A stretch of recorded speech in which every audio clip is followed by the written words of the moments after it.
most of your clients are male? Yeah, I'd say about 80% of my clients are male. 75, yeah, not far off. Yeah, Mostly 75. male? Mostly male. Really? Yeah.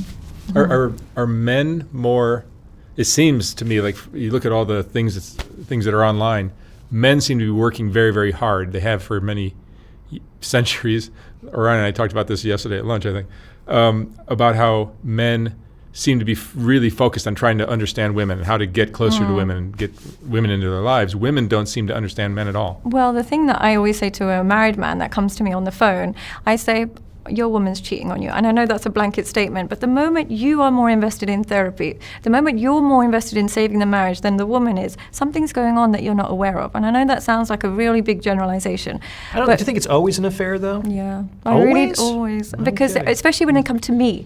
If it was a different therapist, I can understand. But women that hate my content, if your man is going to a woman that's online, most women would be like, yeah, actually, you know what, let's get this, like, I kind of want to see what, there's a curiosity. And women in general are open to therapy. So when she avoids the session, particularly with me, I'm like, I'm sorry, she's definitely cheating on you or using you for money, one or the other. And why I say this is because when women have a genuine interest in saving their marriage, they're calling up every therapist they know. They're calling up everyone, their pastor. They're really trying. They come on the call and they've got tears in their eyes. They really want to make it work. When the man is on the call and he's like, I tried to convince her she doesn't want to be on therapy, or she came to 1 or 2 sessions and then she stopped. And I said, the reason why she stopped is because she knows she's going to go to that therapy session and lie. There's something she's hiding. She doesn't want the therapist to figure out, and you're not going to figure out. So she sees the whole process as a waste of money. But if she was genuine, she would want to be in that session. So when people avoid the therapy session or say it's a complete waste of money, particularly when the woman does it, it's because it's a waste of money because she knows there's something she's going on behind the back of everybody in that session that makes the therapy session a waste of time, because there's nothing that she can discuss that's honest in that session. And I know that sounds really negative, but that has been, and every time I say this to a man, every time I'm like, I think she's cheating on you. That's why she's not, this doesn't make sense. Why would you be here and she's not here? And why would she avoid it? Or why would she bring up such old things? Like, how is this relevant? And he's like, no, she would never. That's their mantra. No, she would never. They come back to me within 3 months. I give it 3 months. And I plant the seed, but they come back to me in 3 months and they said, do you remember me? You said that my wife was cheating. I'm like, did you find out? They're like, yeah, she was. Because I can tell by that dynamic in itself that she's doing up to something. Is that terrible? Do you ever find that or no? Well, I don't do couples. I just do individuals. Got it. I find it's hard enough to tell the truth to one person in a way that he or she can hear, and it's almost impossible to do that to two people at the same time. I'm such a bitch. You're such a nicer person than I am in my sessions. It's about effectiveness. I just can't be as effective with two people. And also, in traditional couples therapy, the relationship is the client, not the individuals involved. And I think that's like seeing a doctor who's going to try to keep you alive no matter what the quality of life he could offer you as a consequence of his treatment, which is not a doctor I would prefer to visit. Like sometimes the best thing for that relationship is to pull that person aside. It's like, she's never gonna fucking change. This is just who she is, and you're not accepting that. You gotta get it through your dumb fucking head. Or he is completely, he doesn't love you, he disrespects you, that's never going to change. You can't cook and be subservient enough. It's like, but you don't do that in couples therapy, even though it might save everybody a lot of time, energy, and money, because the relationship is the client, not the individuals. So I like working with people, with individuals. You guys both see clients on your own, right? Sounds like it's part of both of your lives. What are the cases you see a lot of in your practice?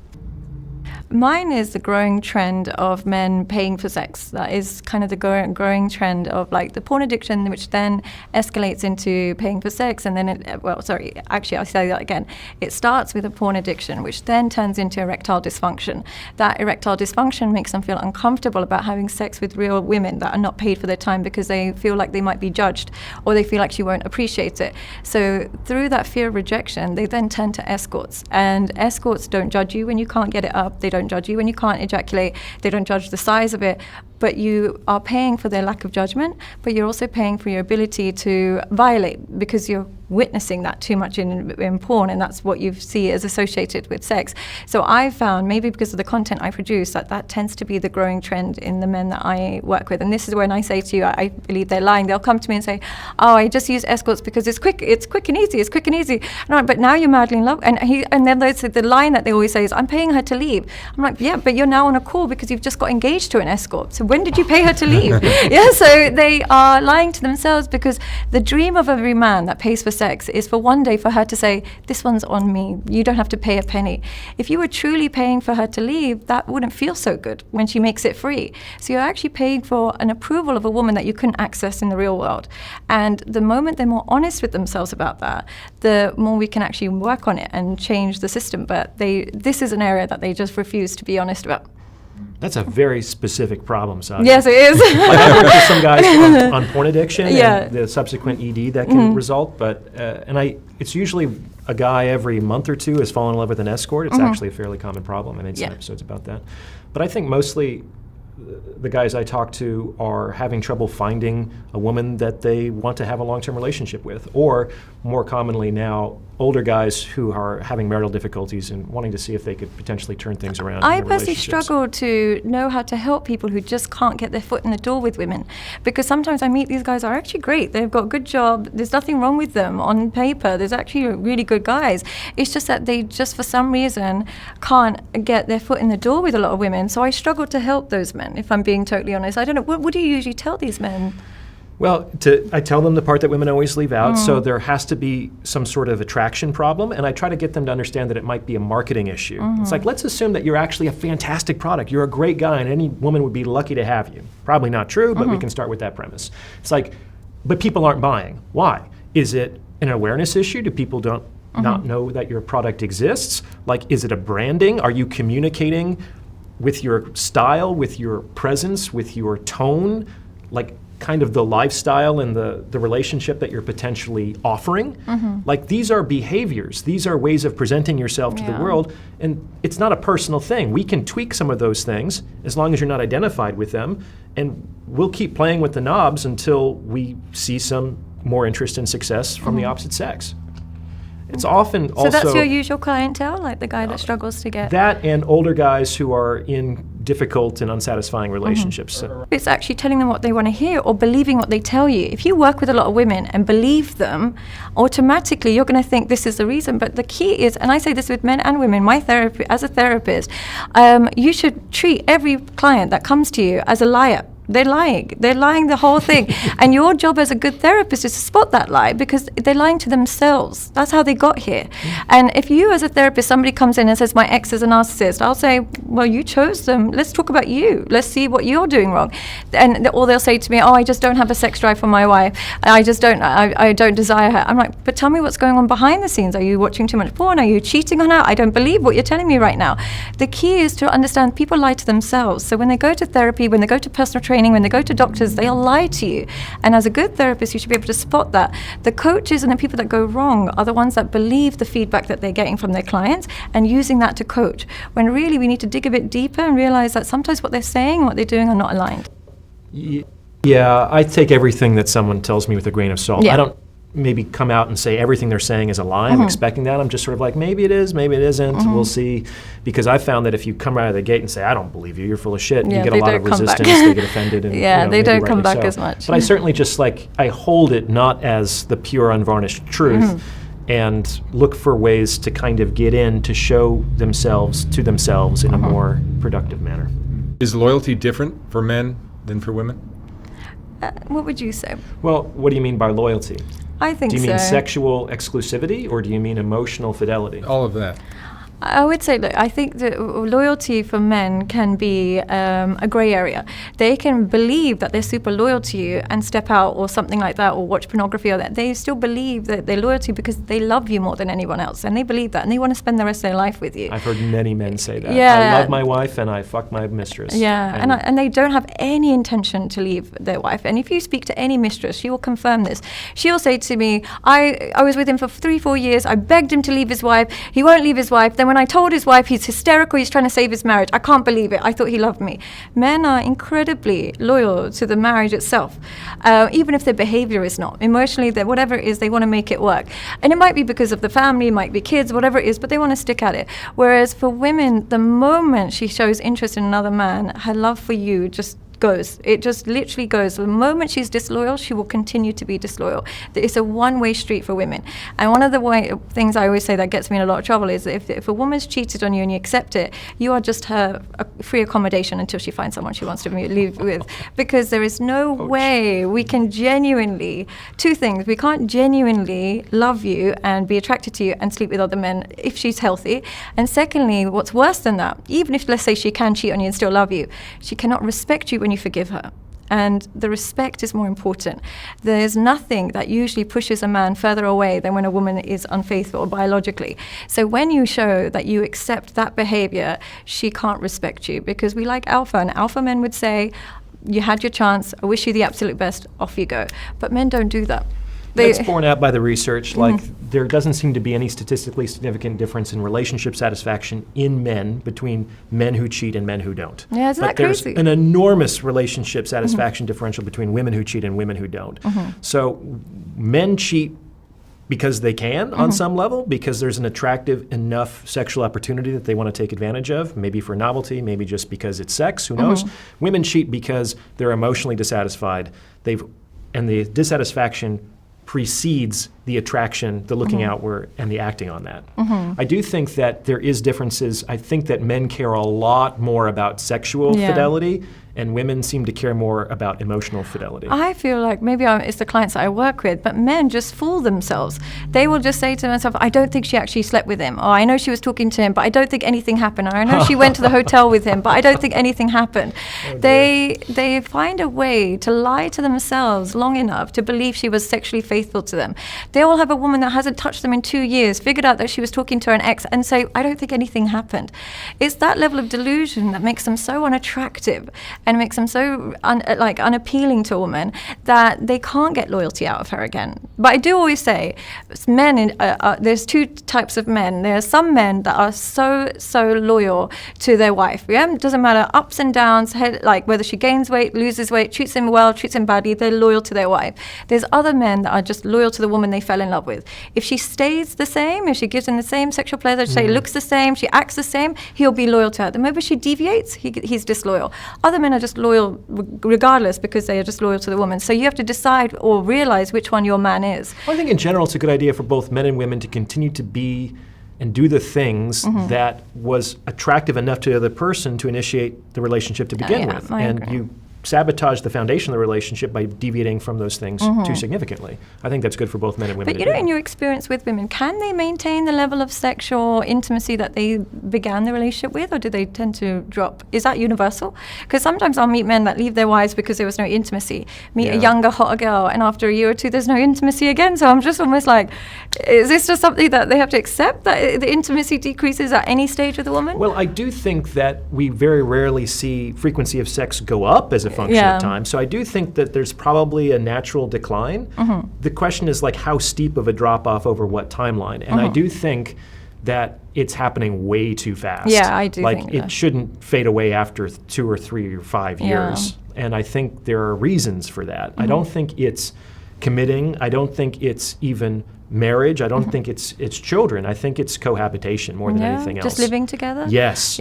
Because I think we've prioritized, Esther Perel makes this argument basically in Mating in Captivity, that in all of our Western relationship templates, we've prioritized safety and security over passion, sex, and novelty, enthusiasm, right? So everything that's good for safety and security is kind of bad for passion and sex, and vice versa. So we've just choked out the passion and the desire in our unrelenting prioritization of safety and security. And I think that one thing that makes sex more likely to happen is space. Space is to sex what oxygen is to fire. Like, you need it. It's a combustible element. And when people are living together, they have constant low-grade interactions. You can walk into a room and not even acknowledge the other person. over a few months, over a few years, you can treat the other person just like furniture. Yeah. They're sitting there. This is exacerbated by work from home, exacerbated by cell phones. You're in constant communication with each other throughout your days. The other person is a completely known entity, and something that is completely known is of no interest to me whatsoever. Like, why do I need to interact with you? What could you potentially tell me that I don't already know about you? I've heard all your fucking stories. We've had this I know what you conversation had for 1,000 breakfast times. today. You sent me the cute memes that you saw at work today. It's like, what do I need you for But right then, now? with space, how do we prevent space from leading to infidelity? Because sometimes what I find with my clients that travel a lot is one of the repercussions of traveling a lot is that they might, start having affairs when they're away and stuff like that. So how do we as women balance out space to create desire without space that creates infidelity? I do think it's a risk that you run, but there's also a risk to not creating space. That's what I'm saying. And I don't think we collectively acknowledge the risk of prioritizing security over all things. So I do think that there's probably a balance here. Yeah. What is the 3M method? This is a program that I'm launching actually very soon. And here what I do is I teach men just 3 factors on how to have really healthy relationships. First one is mastering yourself. You can never have a healthy relationship without a healthy relationship with yourself. Without self-esteem and self-confidence, there is no point dating. Then you have to master women. Now, women speak a completely different language and men believe them. What they say they want and what they unconsciously reward are completely different. And the final thing is mastering relationships, where you understand communication, conflict resolution. How do relationships work? If you come out of a relationship and you had good memories, good years, and beautiful kids, it's not a failure. If relationships you're coming out of it with lowered self-esteem, broken homes, depression, anxiety, those are the failures. And that's where I come in with relationship skills. Sadia, I've heard you say that the type of woman a man can get to be loyal to him indicates the level, the quality of man that he is. I found that very interesting. Well, I think... I don't know if I understand that. What do you mean? Well, I think what I'm trying to say in there is that the respect of a man lies entirely on the highest level of woman he can get to submit and be loyal to him. So the higher the quality of woman that he can get to be loyal and submissive to him, the higher quality the man is. The lower the quality of women that he can get to submit and be loyal to him, the lower the quality of the man. And one thing I find a bit interesting with the red pill kind of alpha men, and I see this even with like the Andrew Tates of the world that preach a lot about how important a woman's chastity is and how important it is that a woman be loyal and dedicated. But then the girlfriends are completely nude online. They're thongs, they're like clearly like sugar babies, escort that. So it just reduces the quality of the message immediately. Whereas if that same man had a very high value, very very sought after woman that every guy would love to see naked, but they could never in a million years, that man automatically becomes more valuable. So the level of woman that you can get to submit to you, it makes you more seen as more desirable as a man. And that woman, if she has hyper promiscuous or really, really financially dependent on you, it decreases the value of the man because we don't know what the genuineness of that relationship is. But if you take a woman who's got a lot going for her, has a pick of men, incredibly desirable, not just emotionally, not just like as a valuable woman, but even sexually on both ends, and then she picks that man is automatically, can walk into a room and men will admire him. So the quality of the woman that can be submissive and loyal to you determines the quality of the man. And you can never, ever be a high-value man if you pick a woman that you would be devastated that your daughter turns out like. Whereas if you're like, this is the woman that I'm with, and my daughter turns out exactly like her, I would be so proud, and people would be so proud, then you're genuinely of a high ranking, in my opinion. What would you say? Yeah, I talk about that in the book. It's for better or for worse, based on how men and women judge each other. It doesn't take long to kind of figure out how attractive and desirable a woman is, especially from a man's point of view. It's so much having to do with her face and her beauty and her figure, et cetera, et cetera. For better or for worse, men can be ciphers. Like a great neurosurgeon who is a kind man and a family-oriented person who makes 7 figures a year could be just dressed in jeans and a sweatshirt at a local bar. You would never know that's who he is. And so one way that we assess a man's ranking and the amount of respect we accord to that is the level of attractiveness of his committed partner. Because we can assume if she's very beautiful that she has hundreds, if not thousands of men that she could potentially commit and relate to, but she chose that guy. Yeah. So there must be more to that guy than meets the eye. And so we use the women as a proxy for the man's merit. I agree. And I think if you've got low self-esteem, you'll just look at just her sexiness. And you'll think, oh my God, he's so lucky. He got that really, really sexy woman. They will think that. They will think that. So it doesn't matter if she is an OnlyFans model. It won't matter if she's, an escort. As long as she's sexy, they're like, oh my God, he must be so valuable. And he'll have a plethora of followers, and that is totally fine. But if you've got high self-esteem, you would have an element of you being like, I wouldn't want that. Like, I'd be worried that she's going to do this, or other guys are going to. No, I don't want that stress. I want a woman who's classy, elegant, and main thing more than anything is inaccessible to other men.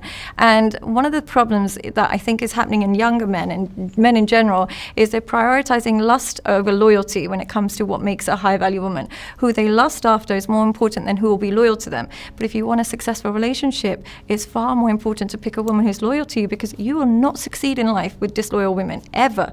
Women can still succeed in life with disloyal men. I know that's an uncomfortable truth, but it's been happening for centuries. You can get a great life if you want to. If you turn the other eye, it happens. There's women that sign up to be mistresses because of that. There's women that do that because they're like, I'll have a great life, he won't stress me out, and he'll be gone. He'll be gone most of the time.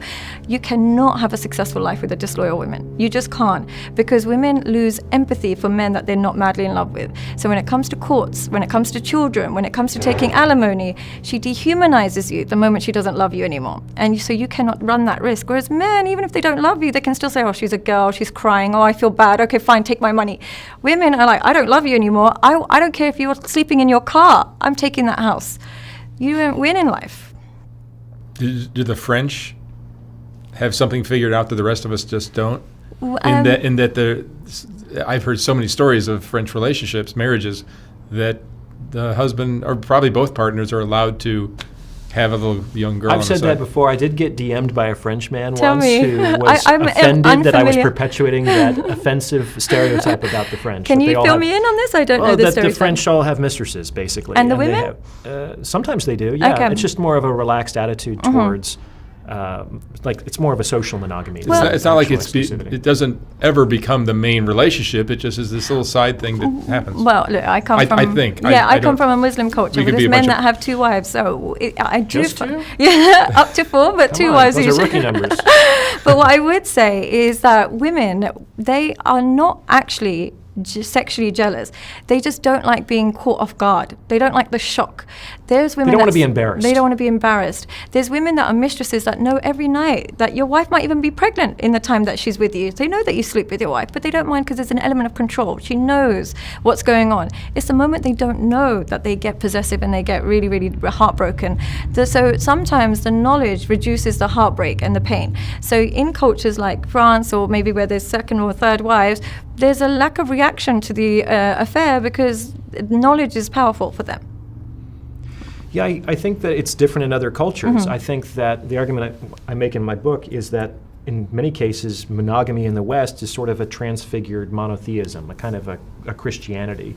And we don't see the kind of really rabid defense of monogamy in cultures that have never historically been touched by Christian conquerors. You don't see this in sub-Saharan Africa. You don't see this in the Far East. In the Far East in particular, they have a more Confucian attitude, which is interpersonal harmony, which is that men are going to have wives and men are going to have mistresses. Let's just accept that fact and let's find ways for everyone to kind of get along. And it's more about figuring out the rights and privileges and responsibilities of each to every that prioritizes, that kind of dominates that culture versus this kind of strict overregulation of this, and this. Everybody has to stay in their compartments. Everyone has to stay in their lanes. Yeah. Which doesn't seem to work. And especially if you don't have a religious compass behind it, it's like, why are you restricting yourself so much? I can understand why they just think, why am I doing this? Whereas if you've got some religious... Because it's been forgotten as religion. Certainly there are religious people who have a morality about that, but it's just like a culture. People feel vaguely guilty, even if they're not a practicing Christian, or practicing any kind of religion with respect to the righteousness of monogamy. They just know that it's not what they're supposed to do. And I think that they don't even really understand why they feel guilty. I think it's social programming. Do you think we could ever get to a stage where men accept the women are more unfaithful and they're just kind of... Because I saw an episode it's of hard yours... for men. I saw an episode of yours, Mark, where there's a man that was a cuckold and with his wife. And Yeah, to me that was so foreign. I can't imagine. Well, it's not foreign to me because one of the things But there are guys that are into it. But I would imagine, one thing I always say is the men that, I know it sounds terrible, the men that are not confident in their sexual experience accept a woman being unfaithful. They have far more leeway because either they're not confident in the size of their penis or their performance. They almost understand why she's doing it. Men that are sexually confident won't tolerate it. They don't place sexual satisfaction in the hands of one particular woman. So if she's not behaving, she's not respecting him, she's not doing what she should be doing, bye, no problem. But men that lack sexual confidence, she can do anything, absolutely anything, but they would prefer to just stick with her than the potential embarrassment of performing with another woman. So I do always say that a lot of men's confidence when it comes to women stems from their sexual confidence. And I think I said it in one of our previous interviews. It's one of the reasons why you'll see these guys that have got, no particular job. They're not doing that great, but they will literally have all this sexual confidence in the world. They'll go up to a girl and they're like, "You're so fine," and they've got all this sexual confidence in the world. And it really does boil down to what they think they'll be able to do if they got a chance to perform with her. If they're confident in that area, easy, talking to her is easy. If they're nervous in that area, talking to her gives them anxiety. So you almost have to fix your sexual performance to fix your ability to talk to women. It's backwards for men. But I could be wrong. Interesting. But I'm never wrong. The overarching thing that kind of covers everything we've spoken about is how self-esteem and self-respect play such an important role in all of these kind of relationships. Yeah. I think that the ability to attract and seduce women successfully is very inseparable from a man's sense of self-esteem. Like if a man has everything else going for him, maybe he's very competent, he's professionally successful, he's got great friends, he has a beautiful house, but he, for whatever reason, despairs of ever being able to talk to a woman, to seduce her, to move that relationship in the direction of a sexual encounter, I don't think he's going to feel very good in his heart of hearts. Yeah, because that's their driving motivator behind those other things. Having a good body, having money, is their driving motivator. So if you can't access women from it, all of it feels in vain.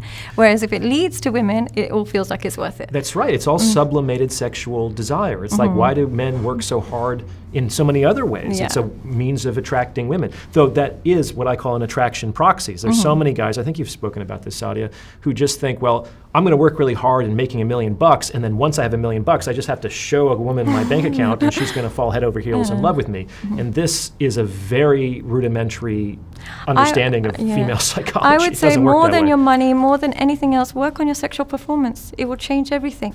Well, we need practice, Sadia. Yeah, but practice is not porn. Yeah, this is what I've noticed. That's true. Yeah, this is what the problem. I'm seeing young men around in their early 20s. And Mark, you'll probably understand this because you didn't grow up in an area of like where porn was so saturated. These men in their early 20s are using Viagra. Now, my partner bumped into some really young men, and he was telling me like they're 28 years old and using Viagra. Can you believe that?